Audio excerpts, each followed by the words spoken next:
Okay, let's make a start. Thank you very much for joining us today for the latest in our mental wellness series, brought to you by the Department of Experimental Psychology here in the University of Oxford. My name's Kathy Creswell, and I'm delighted to introduce you today to Professor Daniel Freeman, who's going to be talking to us about overcoming mistrust and paranoia. We're going to have a short talk from Daniel, and then I'll introduce you to the other members of our panel. Huge thanks to those of you who submitted questions, which our panel will be discussing. Before we get started, though, I just wanted to give you a couple of reminders. So this is part of a series, and we've now had a number of talks over the last year. So please do have a look at the Department of Experimental Psychology website or our YouTube channel to watch back previous talks. There's some fantastic ones there, including sessions on coping with trauma, eating disorders, depression and low mood, sleep problems, stress and anxiety. And our next session will be on bullying and anxiety, and that will be on the 3rd of June at 10 a.m. So please do join us then.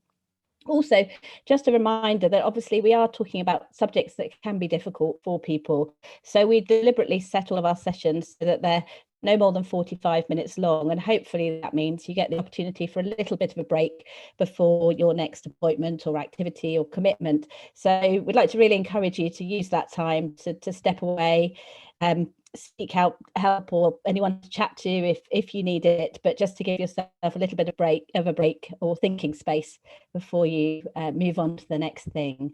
But without further ado, I'm going to now hand over to Daniel Freeman. And Daniel is Professor of Clinical Psychology in the Department of Psychiatry and a Fellow at University College, and also a Consultant Clinical Psychologist in Oxford Health. And we're really looking forward to your talk. Thanks very much for joining us. Thank you, Kathy, and welcome everyone. It's a real delight to have you join us.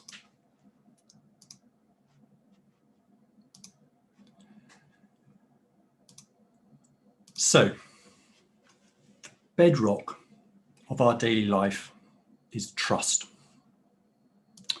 We need to trust that it's safe to step out of our front door, that the people around us, when we walk down the street or go into a shop, will treat us well, that if we use our credit cards in a shop, that if we're on a bicycle, that motorists won't deliberately try to knock us off, that we can share confidences with friends and colleagues, and that our route home at the end of the day is safe. We, to a degree, need to trust the people that we see, and also people that we don't see, because otherwise we won't be able to do anything. And as Graham Greene put it, it is impossible to go through life without trust. That is to be imprisoned in the worst cell of all, oneself. Without trust, the only person you can truly be with is yourself. And that's not good for your psychological health. It also means your life becomes restricted, and that's bad for your physical health. And there's evidence that mistrust is associated with higher blood pressure, heart problems, and diabetes. But of course, you might say that if you just trust everyone, actually you're being naive, gullible, credulous, and easy touch, wet behind the ears, showing a wide-eyed innocence to the world, because there are people out there with bad intentions and bad behaviors. Mistrust is not always misplaced. We have to find a balance between trust and mistrust. And of course, that can vary between person, place, and time. But what I do think is that overall in our society at the moment, there's been for a while now a gnawing away, an erosion of trust between people rather than a growth of trust in our society. I just want to sort of pick out a few pertinent examples of that to start off with. Firstly, about vaccines, which are obviously crucial at the moment because that's the way out of the current crisis. We did a survey back in, I think, October last year, looking at sort of conspiracy beliefs around vaccines, for example, that safety data or effectiveness data are made up. And what we showed, around 20% of the population, UK adult population, endorses these beliefs to some extent. And also, about 1 in 4, 25% of people are neutral about this. They don't agree or disagree with these sorts of ideas. And you can see this sort of form of mistrust, in that instance about science, also in general official explanations about the pandemic. So, for example, beliefs that the virus is a hoax, only 72% of the population do not agree with that, where you've got another 20% agreeing with it or being unsure about those ideas. only half the population, adult population, according to this survey, do not agree with the idea that viruses spread as a deliberate attempt to reduce the size of the global population. And again, only 70% agree that don't agree with the idea that the vaccines be used to carry out mass sterilization. So you're seeing this obvious mistrust of official explanations and misinformation taking root instead. And of course, that's probably not even surprising, because we've had a long period now where even facts are attacked. And in 2016, the Oxford Dictionaries declared post-truth as International Word of the Year, reflecting what it called a highly charged political 12 months. Heaven knows how they would describe the years subsequent to that. And there was a powerful bit in Joe Biden's inaugural speech where he said, "There is truth and there are lies. Lies to have for power and for profit. And each of us has a duty and a responsibility as citizens, as Americans, and especially as leaders, to defend the truth and defeat the lies." Powerful, but also startling that it needs to be said. Now, I focus on a particular form of mistrust, paranoia, where people have unfounded ideas that others are deliberately trying to harm them, that they're being targeted. Now, when I started working in this area in the 1990s, paranoia was primarily thought of as a symptom of mental health disorders such as schizophrenia. And I have a vivid memory of the first patient home visit I did. A nurse told me that whatever I do, I shouldn't knock on the front door of the patient I was going to see, because he would think it's his persecutors coming to kill him. So what I had to do was scrabble around the bins and through the bushes to a side window to tap 3 times. I felt like a burglar, or must have looked like one. But when he answered, when I spoke to him, what was very apparent was how anxious he was. And his defenses had gone up and he'd restricted his life, rather like in the Graham Greene quote. And if you think of paranoia as a form of anxiety, then it becomes much more understandable. It also makes you think that there'll be milder variants in the population. At that time, it wasn't really examined. So we did research around that and in fact found that paranoia was there at much milder levels in the population. This is some data from UK epidemiological sample. What the data all points towards is that many people have a few paranoid thoughts and a few people have many. But how do we know they're actual genuine paranoid thoughts, that they are inaccurate?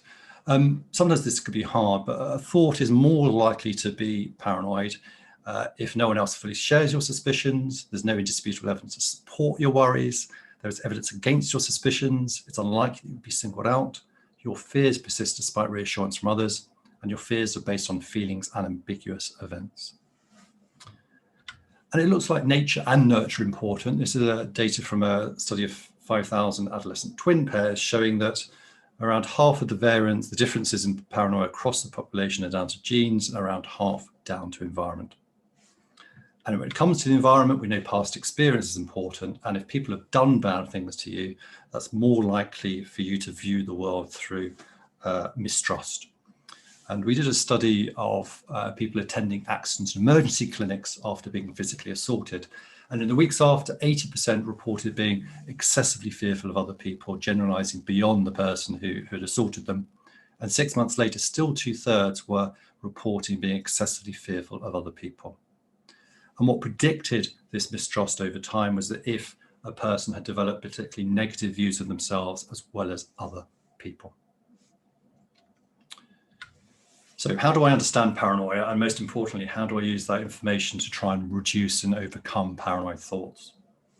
Well, at the heart of paranoia is an unfounded threat belief. So thoughts others are trying to harm you.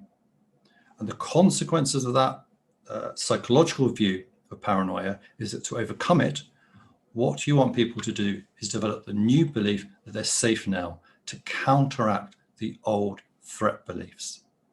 As safety beliefs are developed, paranoid thoughts begin to melt away.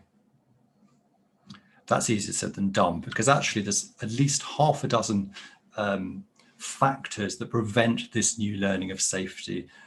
Worry is important, low self-esteem, internal sensations, sleep problems, reasoning biases, defense.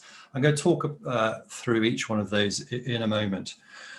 But fundamentally, to overcome paranoia, what we want people to do is to develop renewed curiosity, flexibility, and way of seeing the world, distancing from the paranoid thoughts, dropping those defenses, and experience the world anew to make new learning. And what we try and do before, to help people also be able to do that is to take down the temperature a bit. So, for example, we address worry and rumination. And a person said to me that he sits and thinks, then gets paranoid and paranoid and paranoid and paranoid.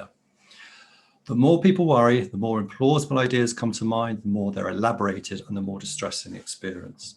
And what people are doing when they're just worrying is in fact second guessing the intentions of others. And that's very hard to get right. So what we help people do is realize that actually worry serves a purpose for the person, which is typically they believe it keeps them safe. But we help people recognize that actually leads to a very skewed, unbalanced view of the world. And actually it's better to confine worry to brief periods of time, and even better substitute problem-solving strategies to take a more balanced approach to the worrisome thoughts. And negative self-beliefs, a lack of confidence often underlies paranoia, because people often feel that they're worthless or unlovable, and they feel inferior to other people. They feel odd and apart and different, and therefore vulnerable. And paranoia builds upon feelings of vulnerability. So overcoming paranoia, we help people actually build up also their positive views of themselves. We help people reflect on their strengths and their values and get them to enact that during the day through sort of positive activities. And in that sense, the positive views of the self again comes to override the feelings of vulnerability. But it's also the case in paranoia, what we see is the body's alarm system, the anxiety system, is being too sensitive. It's firing when there isn't any danger, and it sets in motion a whole range of physiological effects that basically the body is yelling that there's danger, and the person is surmising that it must be coming from the people around them. We help people to learn to tolerate those sorts of emotions and reset that clock. What we're also very sure about is that getting good sleep helps reduce paranoia. We carried out the largest clinical trial of a psychological intervention in almost 4,000 university students with insomnia, and half had an insomnia treatment. They didn't have any techniques to reduce paranoia, but simply by improving sleep, paranoia itself eased.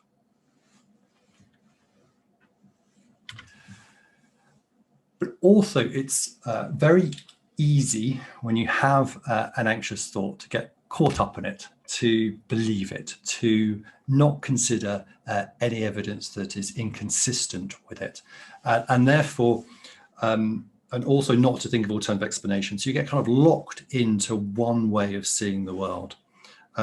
Where actually, to get out of paranoia, flexibility is helpful. And there's a nice passage in the Name of the Rose that describes, I think, the advantages of flexibility in thinking.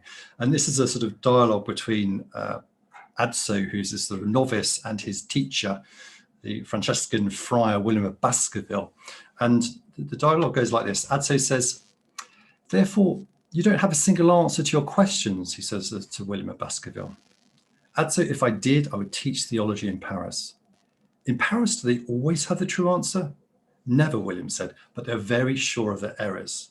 "And you," I said with childish impertinence, "never commit errors?" "Often," he answered, "but instead of conceiving only one, I imagine many, so I become the slave of none." And Adso reflects. He said, "I understood at that moment my master's method of reasoning, and it seemed to me quite alien to that of the philosopher who reasons by first principles, so that his intellect almost assumes the ways of the divine intellect. I understood that when he didn't have an answer, William proposed many to himself, very different one from another. I remained puzzled. But then I ventured to remark, 'You are still far from the solution.' 'I'm very close to one,' William said, 'but I don't know which.'" So this is highlighting flexibility in thinking about alternative explanations for events. But perhaps one of the greatest reasons people get kind of locked into paranoid beliefs is the defenses they put up. what happens is the fears become locked and protected behind walls, which means they don't change if the world changes. And what's most common is that people with paranoid thoughts will avoid going into social situations. And if they do, they will most typically try and be inconspicuous, rush, and avoid eye contact. And what it means is they think that nothing bad has happened because they put up the defenses, not that they would have been safe without the defenses. And putting up defenses has consequences because you end up avoiding situations, which means you're more inactive. And that produces actually fewer chances to gain confidence. Your confidence takes a dip, you have more time on your hands, you'll worry more, and you'll be more alert when it comes to the evening, and your rhythms will be disrupted and you'll sleep worse, which means the cycle goes on and on. So what ideally we try to do in overcoming paranoia is help people drop the defenses, gently go back into the situations they fear, and learn what is actually happening now, to enable chances for the person to learn that actually they are safe and they can cope in these situations. And what we also then do is repeat this, so we embed and consolidate the learning. So it's about getting back into the situations we fear and finding out about how things are now. And therefore we'll build up these new beliefs and memories that actually the world is okay. Fundamentally, what we have to think about in Mistrust is about how we want to approach other people, the people we see and the people we don't want to see. And one approach encapsulated in this Russian rhyming proverb, "Doviai no proverai," is trust but verify. And this term was popularized by Ronald Reagan in discussions with Mikhail Gorbachev about nuclear disarmament. But I'm going to finish now with just one final point, just in the interest of flexibility, another alternative perspective, perhaps a less severe one on this, from the author E.M. Forster, who said, "One must be fond of people and trust them if one is not to make a mess of life." So I'll stop there. Great, thank you very much indeed, Daniel. And we'll definitely be picking up on some of the things that you've raised there for a bit more discussion in this next section. But first of all, I'd like to introduce our panel members. So we're joined now by Liz Tunbridge, who's Associate Professor in the Department of Psychiatry and a Fellow at University College, and also Cam Bhui, who's a Professor of Psychiatry, also in the Department of Psychiatry, and an Honorary Consultant Psychiatrist at East London NHS Foundation Trust. So thanks ever so much for joining us, Liz and Cam. So we have some questions that people submitted before the event today. One of them, the first one, really does pick up on one of the things that Daniel raised about the increased incidence of fears of harm by others after people have experienced traumatic events. And somebody did highlight that bullying or trauma may lead to feelings of paranoia and mistrust. So can paranoia be a survival instinct? Might it be something that is helpful to us? And so, Liz, I was interested in your views about that. Yes, Dan sort of touched on this, which is that essentially you can see paranoia as being a state of kind of heightened anxiety or heightened vigilance, I suppose, to the world around you. And if you're in a situation where the world around you is genuinely threatening, that vigilance is obviously a good thing. You know, if you live in a wood where there's lots of bears, it makes a lot of sense to be vigilant to the presence of bears if you want to stay alive. I suppose, as Dan kind of explained, where that goes awry and where it, I suppose, becomes what we call paranoia is where that vigilance and anxiety persists in the absence of the overt threat. And so in a sense, the concept of paranoia is almost by definition, this feeling of anxiety and threat, even when there's no particular reason for that to be the case. But undoubtedly, if you're in a situation that's threatening, of course, it makes sense to be vigilant and to be alert. If you want to stay alive, it's a survival mechanism. So I suppose paranoia is sort of when that survival mechanism persists in situations where it's inappropriate. And actually, that leads really nicely onto the next question, which I think is about this issue of, well, how do we know? How do we know if this is paranoia, or whether there is something that we should be being careful of and vigilant to? So the question really was, how can we balance trusting people with keeping ourselves safe? Daniel, can I go to you first of all on that one, and then I'll come to Cam? Yeah, it is a balance, and I think when actually you're in adverse circumstances and people are against you, I wouldn't view that as paranoia, but it definitely then makes you more vulnerable to having it in the future, understandably, of course. What I think is fundamentally when people get the balance wrong is when they are in their own head and they're doing the second guessing. And therefore, for me, the way to find the balance probably is three things, really. Firstly, when you can talk to the people you trust around them, both to learn from them and to share your fears. And you can do that gently, but I think in many ways we learn what's safe and unsafe from the people around us. Because of course there are circumstances everywhere in certain situations are unsafe, but getting out of your head and talking to people. And another technique often is helpful is simply for yourself to write it down, and rather than writing it down in a sort of worry way, but just sort of weighing up the pros and cons of different strategies. So again, often just by saying things out loud and writing things down, that changes our perspective on things. But most of all, I think it's avoidance that's the problem. And therefore, any way that you can just gently test the water is a real best way to learn directly how things are, by trying stuff out. And I think that's the most helpful strategy in the end.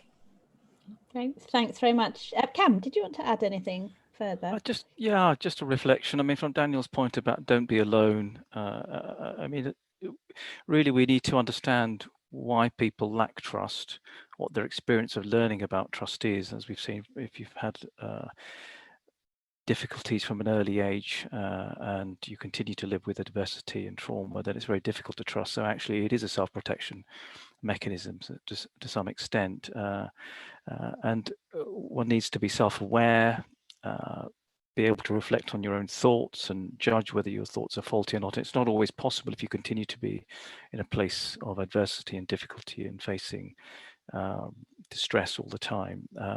So it is a balance, but I think we sometimes overstate our ability to achieve that balance. I think when people are facing paranoia and living with paranoia, I come to mind Crime and Punishment, Dostoevsky's novel. If you want to experience what paranoia is like, read the novel and how horrible it feels to feel the world is so threatening and terrible a place. So I think sometimes we ask a lot of people when we're trying to get balance. On the other hand, there are good therapeutic techniques that Daniel's talked about, but I'm also interested in the social and how the social becomes imprinted on the psychological, and that the response, the intervention is also social to some extent to change the environment in which we're existing. And that point really about the importance of the social environment, and I guess picking up on what you were saying as well about not being alone, reach out to others, talk to others, check out your beliefs, does raise a question about the context that we've had over the last year. And there was a question submitted which was asking, is the increase in remote working and the decrease in social interaction that many people have experienced over the last year likely to have increased paranoia? Liz, do you have any comments on that?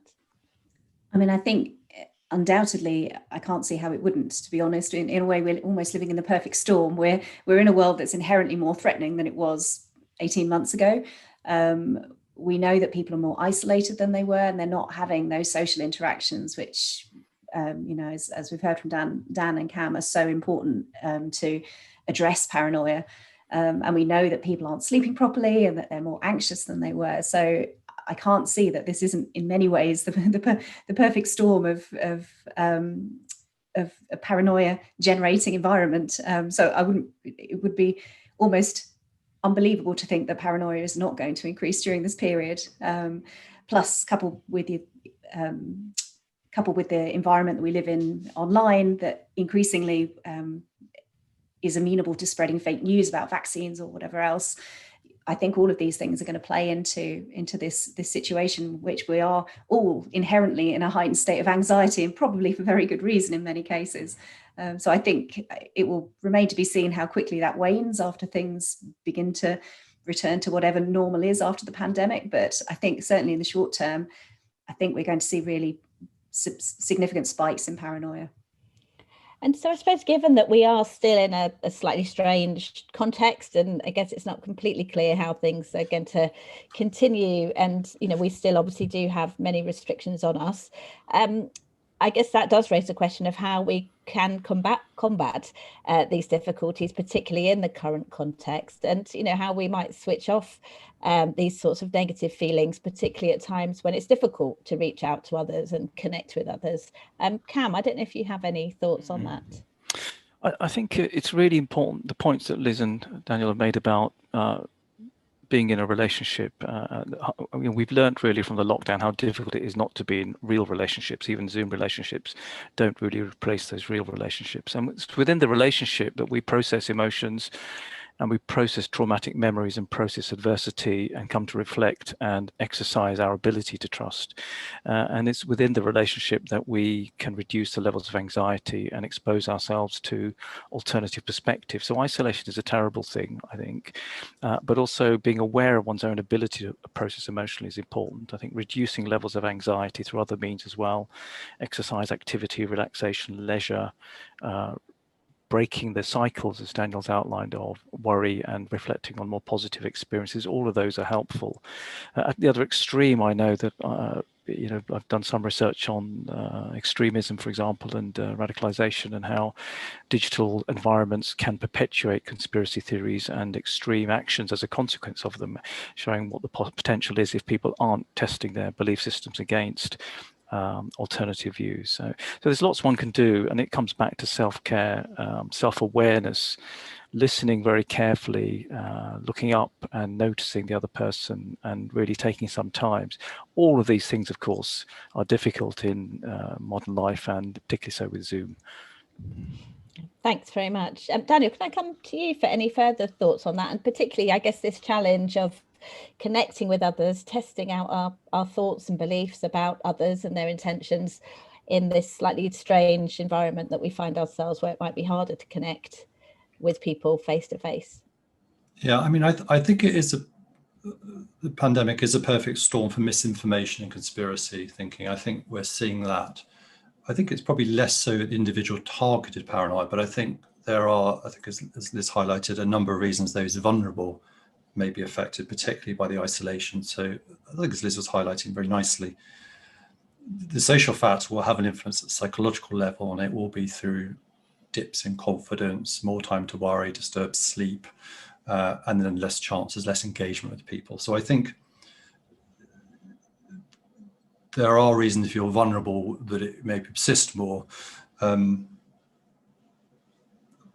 I'm not expecting a huge increase of individual paranoia, as opposed to the more sort of general mistrust of conspiracy and some misinformation. And I think we're seeing some clear markers of long-standing fault lines in our society that emerged during a collective response.